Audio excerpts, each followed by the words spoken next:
Hey, everybody, this is Alex Merced from alexmerced.com. I just want to talk about sort of like a libertarian take on sort of a progressive view, in a sense.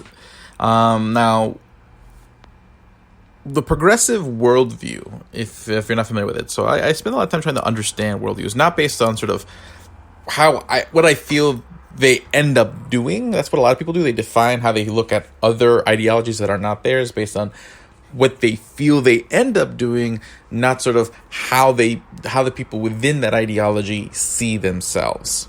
Okay, so like the left character, has a sort of very fascist characterization of the right, which isn't what the right feels about themselves. Oftentimes they feel themselves as sort of preserving traditions that sort of help society stay together. That's sort of how they see themselves. But someone might say, hey, they're being, culturally oppressive and whatnot from the outside.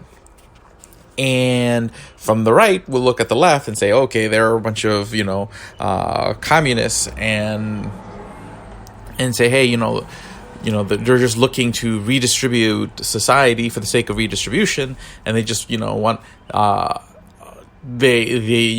all these things.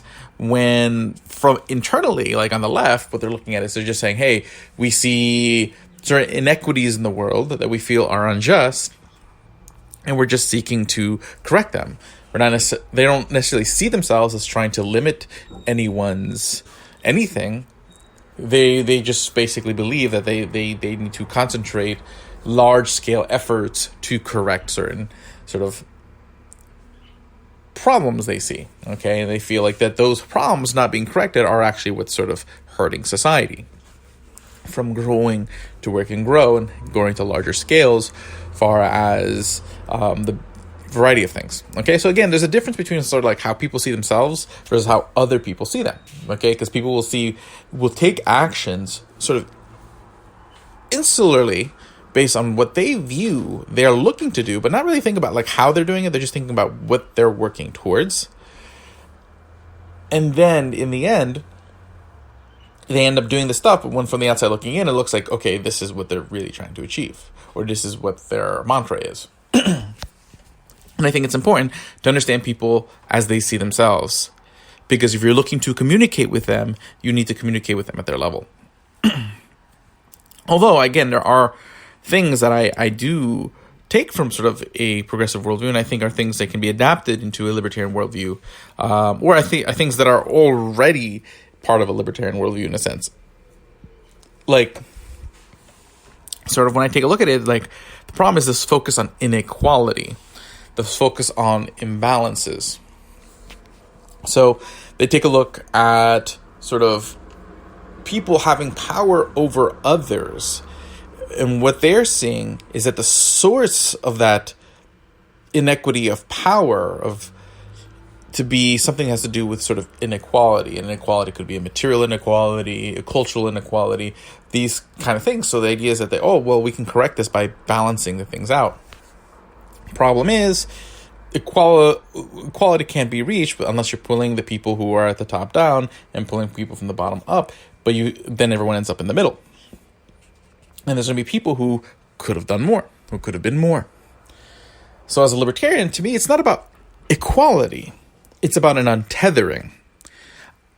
Yes, I do believe there's injustice in the world, and I do believe there are government institutions. I believe there are cultural institutions. I believe there are social institutions that limit people's potential. People are tethered as individuals based on the institutions that are around them, based on the reality, the real world around them, and how individuals interact, what they believe, what they whatnot of the time. Okay, and I do believe as a libertarian, to the extent that I can, I want to push against those tethers and untether individuals to be able to exceed their maximum potential. That's what I want. I don't want people to be equal. I want people to be able to reach their maximum potential no matter who they are. And that does mean removing those barriers.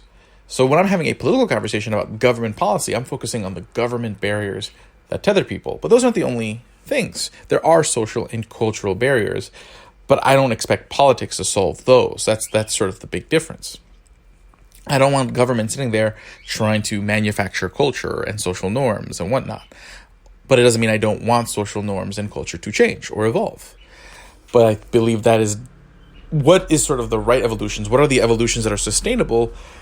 Like anything else, is determined through a market process. So what I want to do is encourage people to advocate, to discuss cultural ideas, to discuss social norms, to try out new norms, or make the case for their old norms, and have that rich cultural, social discussion, that pluralistic discussion between individuals that'll lead to changes that are sustainable, that will be broadly accepted without coercion, okay?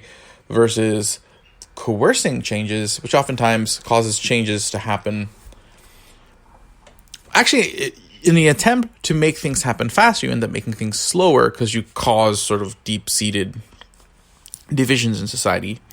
So again, I do think there are injustices. I do think there are injustices that fall across sort of fake, well, in a sense, arbitrary lines between individuals, such as like race, gender, sex, sexuality.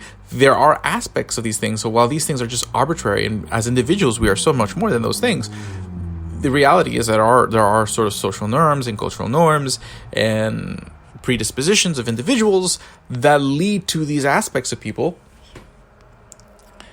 to tethering them, to limiting what they could be, what they can be, what they want to be. And to the extent I want to push against those, I want to push against the things that would limit anyone that is practicing sort of a non-violent, peaceful coexistence.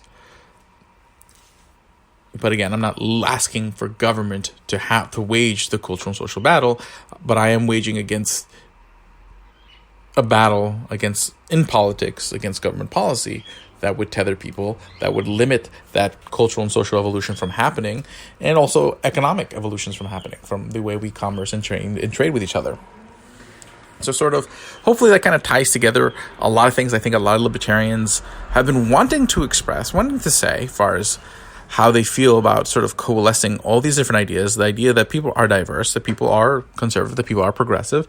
But at the end of the day, as a libertarian, there's a space for everybody, not because I believe everybody's right, or I believe, every single way of living can perfectly coexist, but the only way to figure out how much, the best, where we can have the most people coexisting, the most diversity possible, is to let the market figure it out, to just let people interact with each other freely, and let people sort of piece themselves together and discover what works and what doesn't work. Okay, and it's not a pretty process. It's not an orderly process, but it is a process of discovery that, in the long run, achieves better results and creates much more knowledge about what does and doesn't work, and about the current situation. So, I don't know. That's just my thoughts at the moment. Hopefully, you guys enjoyed that. Have a great day. Enjoy. This is Alex Merced from alexmerced.com, and ciao.